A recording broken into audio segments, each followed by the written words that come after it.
प्रिय विद्यार्थियों, आज हम शुरू करते हैं कार्यपत्रक 65। पहला प्रश्न है, भाजकता के नियम लिखिए। 3 की भाजकता का नियम। 3 की भाजकता का नियम होता है, यदि संख्या के अंकों के योगफल में 3 का भाग पूरा पूरा जाता है तो उस संख्या में भी 3 का भाग पूरा पूरा जाएगा। 6 की भाजकता का नियम। जिस संख्या में 2 और 3 दोनों का भाग पूरा पूरा जाए तो उस संख्या में भी 6 का भाग पूरा पूरा जाएगा। 11 की भाजकता का नियम। हम देखते हैं कि संख्या के दाएं से बाएं की ओर सम और विषम स्थान पर जो संख्याएं हैं उनका हम योग करते हैं और उस योग का अंतर निकालते हैं और वह अंतर 0 या 11 से विभाजित होता है तो उस संख्या में 11 का भाग पूरा पूरा जाएगा। क्वेश्चन नंबर 2, निम्नलिखित में से कौन सी संख्याएं 10 से विभाज्य होगी? तो 10 की भाजकता का नियम है कि कौन सी संख्या में 10 का भाग जाएगा, तो जिन संख्याओं में इकाई का अंक 0 होता है उस संख्या में 10 का भाग पूरा पूरा जाएगा। क्वेश्चन नंबर 3, निम्नलिखित में से कौन सी संख्याएं 2 से विभाजित होगी? तो 2 की भाजकता का नियम क्या होता है? जिन संख्याओं में इकाई का अंक 0, 2, 4, 6 या 8 हो तो उन संख्याओं में 2 का भाग पूरा पूरा जाएगा। क्वेश्चन नंबर 4, निम्नलिखित में से कौन सी संख्याएं 5 से विभाजित होगी?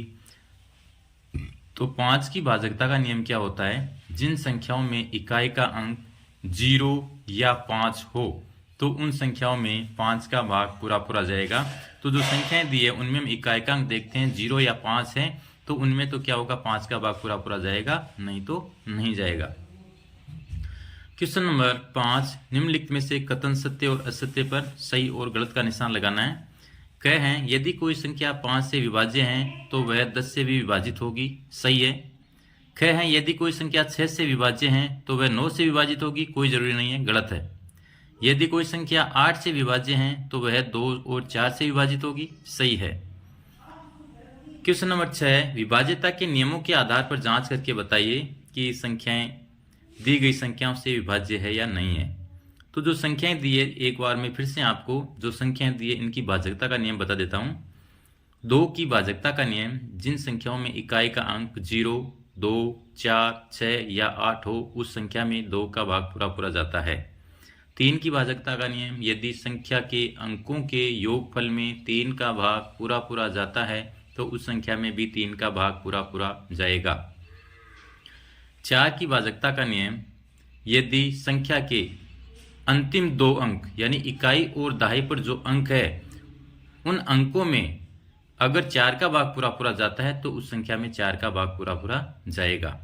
5 की भाजकता का नियम, यदि संख्या के इकाई का अंक 0 या 5 हो तो उस संख्या में 5 का भाग पूरा पूरा जाएगा।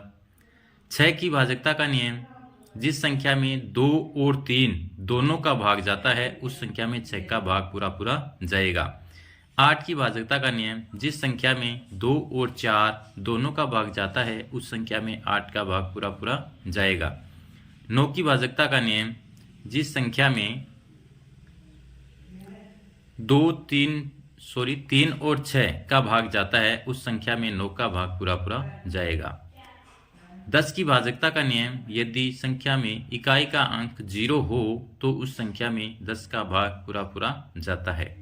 11 की भाजकता का नियम, हम देखते हैं जो संख्या दी गई है उस संख्या में सम और विषम स्थान पर जो संख्याएं हैं, जो अंक है उन अंकों का योग करते हैं और योग का अंतर निकालते हैं। अगर उस अंतर में 0 और 11 में से किसी संख्या से भाजित होती है तो वो संख्या 11 से पूरी पूरी विभाजित होगी।